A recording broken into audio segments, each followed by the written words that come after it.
Hi, good evening everyone. So today is day 11 and here you will find the tips number 11 for your system design interview. Alright, so let's start. In system design interview, mastering the data consistency model, especially in case of distributed system, is super important. You have seen that almost in every interview, somewhere your interviewer is definitely going to ask something related to your data consistency model, because this is one point where most of the interviewees are trapped because of their own less knowledge of actual data consistency data model requirement. All right, so let me explain you today a little theory and some practical aspects which will help you to define clear and concise data consistency model in your choice of distributed system. Okay? All right, so let's start. So when you think about the data consistency model, first of all, you always remember that there are standard data consistency model you should aware. And in that sense, there are three different kind of data consistency model exist. The one is, the first you can say, number one is strong consistency.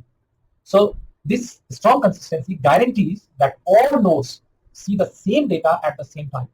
Ideal for system like financial transactions, where real-time accuracy is very critical, but comes at the cost of higher latency and reduced availability under network partitioning. All right.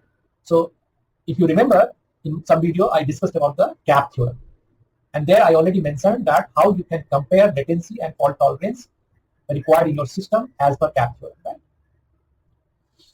Okay, so that is the strong consistency. The number two comes eventual consistency, right? So what do you mean by eventual consistency? So eventual consistency is prioritizes availability over immediate consistency. It won't be immediate, but it will eventually come as a consistent, right? So it is not a strong consistency, but it is a eventual consistency, right? Where updates propagate asynchronously, not synchronously. For strong consistency, you need synchronous update, but in case of eventual, you have a liberty to choose asynchronous update, right? Propagation, asynchronous propagation, right? But definitely it depends on your requirement. If your requirement is okay to such kind of consistency, then only you can choose this kind of consistency. For example, social media feeds. You have seen that uh, sometimes social media feeds is uh, not exactly consistent at the moment it is released or it is published. It is eventually coming to every feeds, but every subscriber feeds, but it's not a requirement that it should go immediately to every subscribed person, right? That is not the requirement in case of social media feeds. So that is the one you can say that example. And if you remember this example, please note that if your design is falling under this category, then eventual consistency would be better choice, and you can opt for high availability and eventual consistency, right? In that scenario. All right. The third category, usually people are not talking. In my experience, I have seen that most of people are talking only two categories, either strong consistency or eventual consistency. But let me introduce today the third consistency, which is the casual consistency. What is this casual consistency? Let's see. This could be considered as a middle ground, okay, where operations are consistent only if they are casually related.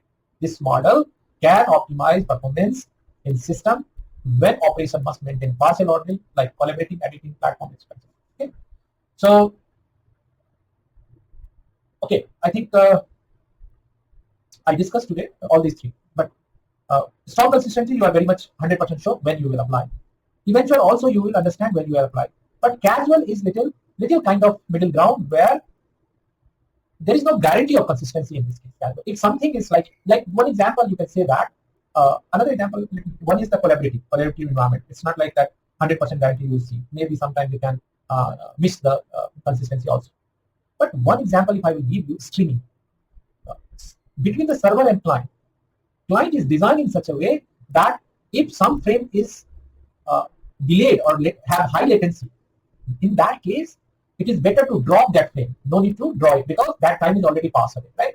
So that kind of consistency that could be considered as a casual consistency. Like you are in between, like you are trying to be consistent, but if it is not creating lots of sense now, then you can drop that also, and that kind of consistency is kindly called as casual consistency. It is not 100% guarantee. But other two, which is a strong consistency and eventual consistency, have 100% guarantee that it will happen. Okay, that is what I can tell you. And this is the three. These are the three category of consistency data model. usually applied in most of the distributed systems. So you always remember and you always try to create story around and share your trade-offs or decisions, design decisions to your interviewer upfront, which will make more value of your point during the system design. I hope you understood the crux of this consistency model, and I hope you will use this kind of analogy in your design discussion, which will help you to achieve the successful conversion of your system design. All right, thank you, thanks a lot, bye, take care.